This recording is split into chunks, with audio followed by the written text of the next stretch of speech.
big H's. I'm your boy Jay. I'm your boy Mario. Oh, okay. At least do it the H's. Oh yeah, I gotta do that every vid, man. Yeah. Get well to AJ Styles too, man. He broke his ankle at a live event. He out for 6 months, man. Right before WrestleMania. That's crazy. He gonna miss WrestleMania for sure. That's what you work for. Man, every year.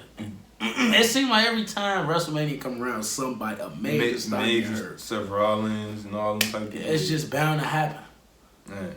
But we gonna make this a little bit entertaining for y'all. We got some of the wildest storylines we've ever seen. Wildest storylines we've ever seen in WWE. Now, you know how you watch a storyline, like, all right, let's think about I think about a great storyline. I think about Jay and Roman Reigns, one of my favorite storylines of all time. Like, that's top tier storytelling. That was definitely up there.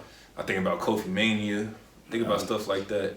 So, but then there's storylines where you're like, man, what's going on? Like, why is this like this? Who booked this? Oh, bro. So I'm gonna start it off, man. Go ahead. I'm gonna think about a storyline that I really thought could be something, and then it went nowhere. I'm gonna think about when Roman was all this stuff, like somebody was trying to hit him with the car and all that, and then it was just some dude that looked like Rowan, and then it was actually Rowan. Yeah, that was what they was trying to figure out who did it. That was that Daniel Bryan stuff, bro. Yeah, I remember that. It was like a lot of stuff going. Like, who was like? I remember that dude they had in there that looked like Rowan, that bald head dude. I'm like, who is that? Bro? Like, bro, because Daniel Bryan was still healed, but he was trying to help Roman. Yeah, I was like, what? It was like, I don't know what that was. Yeah, that was a wild storyline. I'm like, who did it? Like, Rowan and Bryan talking about he lying, this and that.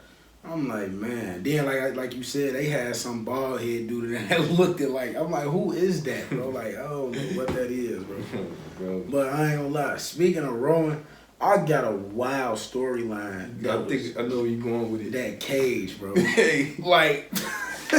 like the man's had something in a cage, and everybody was like, bro, what's in that cage? Like, hey, it was interesting though. What's your man Mojo Rawley said? Oh, what the hell? He said, what is wrong with you, man? Oh, bro, like it was like we was all interested in what was in that cage. Like we thought that was something important. And then when he opened it, what was in there? Like a spider, a big spider. Bro. A tarantula? Is it a tarantula spider? No. What is that? Is that a snake? The tarantula is like a snake. Yeah. All right, it was a spider. Yeah, it was something weird, but I thought that was going somewhere. I'm like, maybe he might reveal like some type of something, bro, that's meaningful. That got Vince written all over. Not no spider, bro. Then he was, if you touch it, he destroy you, like, bro. Like you can't even see it. Like, next thing I know, Drew McIntyre's stumping it with the steps. Bro, broke it. I'm like, that's one of the wildest things I've ever seen on WWE TV. Like, it was no direction for that at all. Man. Is it my turn? Yeah.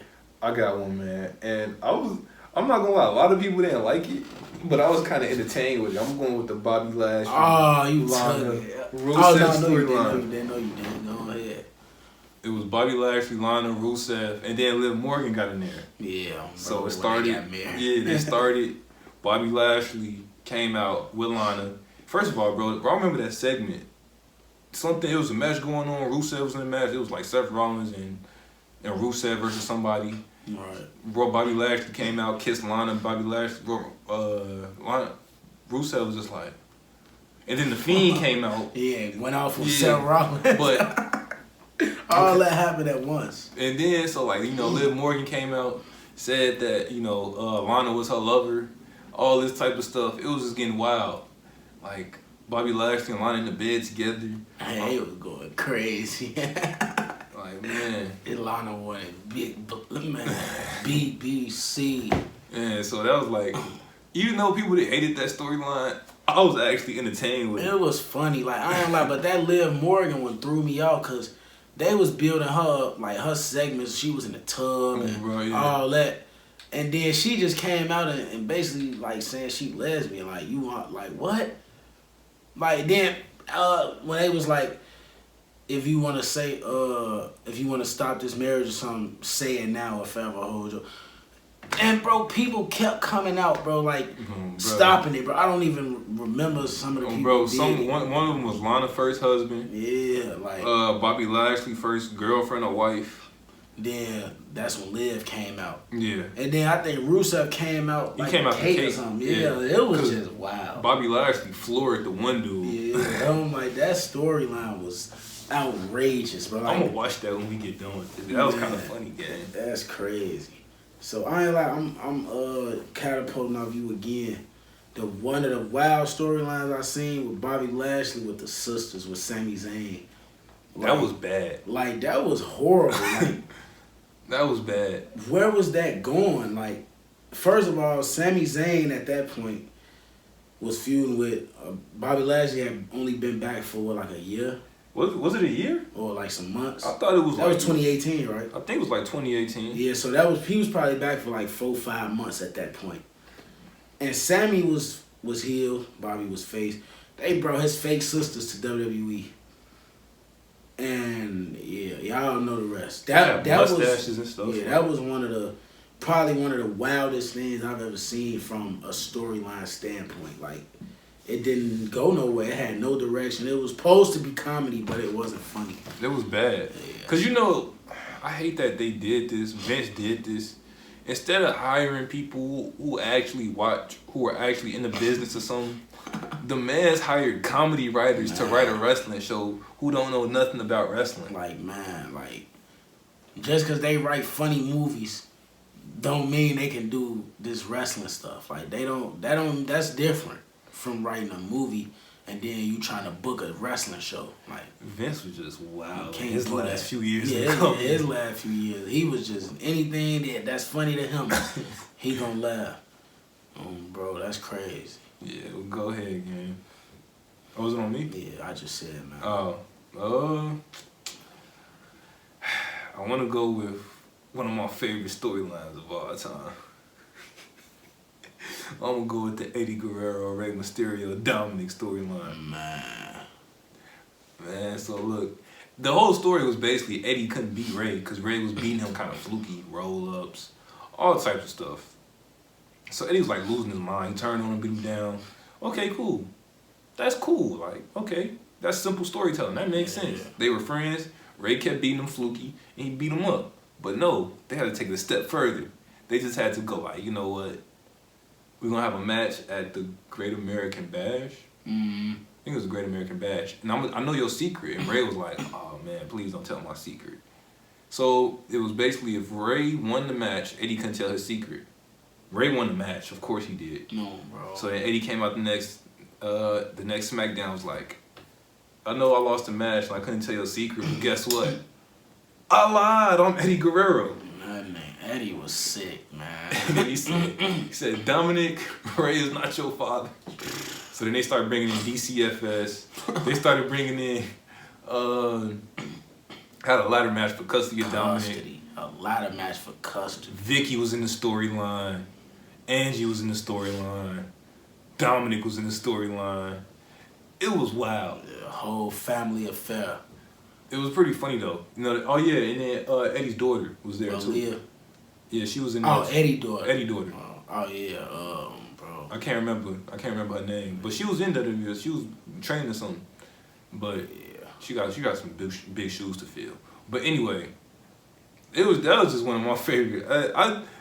It's one of my, even though it's wild, I do get joy and entertainment from that. Like, yeah, I mean, it was funny though. It was entertaining. Eddie made it entertaining with Rey. You know, Rey not the most entertaining person you will see in wrestling, but Eddie was for sure. Had that charisma, like, and he made it worked. You know, and you know, man, it's crazy, man. But yeah, I probably got one more that was wild. It was a brother feud, 2009, Jeff and Matt Hardy. When Matt Hardy burned down Jeff's crib. That's kind of too far again. And he killed his dog, man. That's too far again. Like, the feud, because this feud started when Matt Hardy helped Edge win the WWE title, Royal Rumble. He smacked Jeff with the title. With the chair, with the chair. The chair, yeah. And they feud started. going all the way into WrestleMania, but it was getting personal. At first, it was just, I don't like you, whatever. It got personal to the point where when Jeff started coming out, the fireworks blew him up. Like his own pyro blew him up. Like, I think he was champion during that time. Yeah, he was champion. Yeah. And Matt Hardy sabotaged his pyro, blew him up. Damn, your own blood. Your own brother, man. Then he, like I said, he burned his crib down. That's when you went too far. Now you burned his crib with the dog in there. With the dog in there, burned his crib down. Matt Hardy was sickly as a heel, but it made him serious as ever though. Because before that, Matt was just floating around mid-card scene, ECW. He wasn't doing nothing. He was just basically Jeff's brother. Exactly. And that feud with Jeff, even though Jeff won the match at WrestleMania, obviously he was going to win the match at WrestleMania. It made Matt Hardy look serious. I thought Matt could have won like the world title after that feud in 2009, but Matt Hardy was never world title level compared to his brother. Even though I feel like Matt had, he was better on the mic. Yeah, for sure. And stuff like that. Keep on talking, Jeff. Yeah. But Jeff had charisma, the charismatic enigma. Like, had the face paint. That's what the crowd loved. So, everybody was wearing them arm sleeves back at that point. So yeah, man, that's one of my favorite. That's one of my favorite feuds, but it's a wild storyline because it got personal to the point where you burned your own brother's house down and you tried to kill him with his own pyro. Like, that's crazy. You ready for me to go out the box? Yeah, go ahead. I already know. I think where you finna go. All right, man. So it was a world title feud. Kane and Triple H. Now, Kane, Triple H. For some reason, Triple H came out on Raw and called Kane a murderer. He called him a murderer. He just said, "You're a murderer." So, okay, cool. Okay, that's weird right there. Kane's a murderer. Okay, cool. Not only is Kane a murderer, he went into a Triple H dressed up like Kane, went to a funeral home, and performed necrophilia with a dead body. That's a good word. Necrophilia, because I don't want to say what man, it get wild. That's what it is though, necrophilia. I like that word though. So he did that. He dressed up as Kane. Once he got done, he had like some gooey stuff in his hand. He's like, "I just screwed your brains out." Oh my god. So and then on top of that, Kane didn't even win the title. Kane went through all that and still lost the title. Still lost the. I'm like, come on, man, Kane. So Triple H went and did necrophilia with a dead body with oh my god. That's probably the most disturbing storyline I've ever I remember we sent put my eyes to. When we sent that in the chat one day, he was like, "Bro, what did I just watch?" Bro, like a dead body, gang. Oh my god, bro. Who? I know Vince signed off on that. Like, it's certain lengths you don't go. In WWE, I've learned that there's no lengths you can not step to for entertainment purposes. Nah. It don't matter. And at that point, you can get away with that because it was no social media. The world wasn't so PC. Yeah, either, right? So you can't. Nobody would get offended about that back then. Now, if you do something like that in this era, WWE might get canceled. So I don't want to see none of that. Yeah, I wouldn't want to see that again anyway. I've seen that video like when I was a shorty and I saw maybe it's not a video I've seen very often. Yeah, man, that's disturbing. I don't even think that's wild. That's disturbing. That's too far, again. Necrophilia. Oh, you like that, huh? With a dead body. Yeah. Triple H, man. A cerebral assassin for real. Man. Oh yeah. Yeah, man. That's really all I got for wild storylines, man. I probably could just think of some wild sayings. All right. What about this? What about this? I got you, gang. I was pretty entertained with it, but it is pretty wild. What about Mickie James when she first came to WWE and she was stalking Trish Stratus? I was actually just watching that too. When she kissing Trish under the mistletoe and it was getting wild. took her towel while she was in the shower with some nice boobs. Oh, bro, hey, Mickey James came in on this shit. Just on that with like, I'm like, I get it. Like Trish bad. She was a big fan. She was her biggest fan. You lesbian though? Like, come on, man. Then, like, I think about Randy saying Eddie is not in heaven, he in hell. Yeah, that was too far. Like, that's just going out. Like, I get it, though. You want to get Randy crazy heel heat, and Eddie had just passed months before that, like 2 months. Yeah. So that's, you going to get major heel, but that's sickening. Like, but that's some of the, that really wasn't no storyline. That was just a wild saying, like a wild line, like, to say in a promo. Yeah, I don't even think that's PG. Yeah, like, my R-Truth. Oh, bro, like, Paige disrespecting Reed Flair, saying he ain't have much fight left in him. Sick. Like, Vince just signed that off cheap heat stuff it don't work. Mentioning dead people, like he wanted Dean Ambrose to mention Roman Reigns leukemia in a promo. He wanted him to say God gonna take Roman. Yeah, like, bro, like what? Yeah. And Dean refused it. Good. I'm glad he refused, because that he turned heel already. That would have just been overly heel. I got you, gang. One more, bro. Bro, what about when it was the McMahons, Shane and Vince versus Shawn Michaels and God? Oh my God, bro! Not only did he have a wrestling match with God, bro, he had a spotlight, like an entrance. Yeah, with and then came out with somebody called Mama that the Brothers Clay. Oh, that Funkadactyl. Yeah, bro. God had an entrance and a match. So only Vince could. So do look, that. Check this out, bro. So in Vince's mind, it's God 0, Vince 1. That's tough. Like, that's why they be saying Vince beat God. Like, come on, man. He was in church, bro. It's segments of him in church doing all types of wild stuff, bro. Like, you not at that point? I ain't at that point yet. Oh man. But I know that I'm gonna get there, cause he was feuding with Shawn Michaels half the year 2006. Like, like I see why DX made Vince like hell. He was sticking it to Shawn Michaels. Man, bro. But that's all I get. This could go all day. Yeah, we just talked about some crazy stuff. Some of these storylines was just outright brutal. Some was disgusting.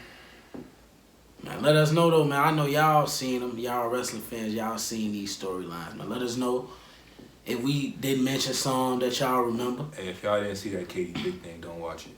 Man, matter of fact, go watch it. No, don't watch it. Just to get the experience. Hey, no, that's not a good experience, bro. It's disgusting, but check it out. You know, don't take our word for it. Check it out yourself. I had to check it out because I had never seen it before. Have you watched it since then? No, I ain't watched it since then. But what year did that happen? Like 02. Yeah, see, that was like 03. That was early in the year. So yeah, I'm not watching that again.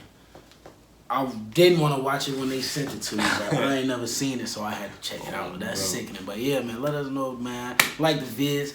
Subscribe to the channel, man. We almost at 200. Yes, sir. But yeah, man, I'm your boy Morrow. Money Making Jam, we out. The pod, get out. The pod, get it out. And we out.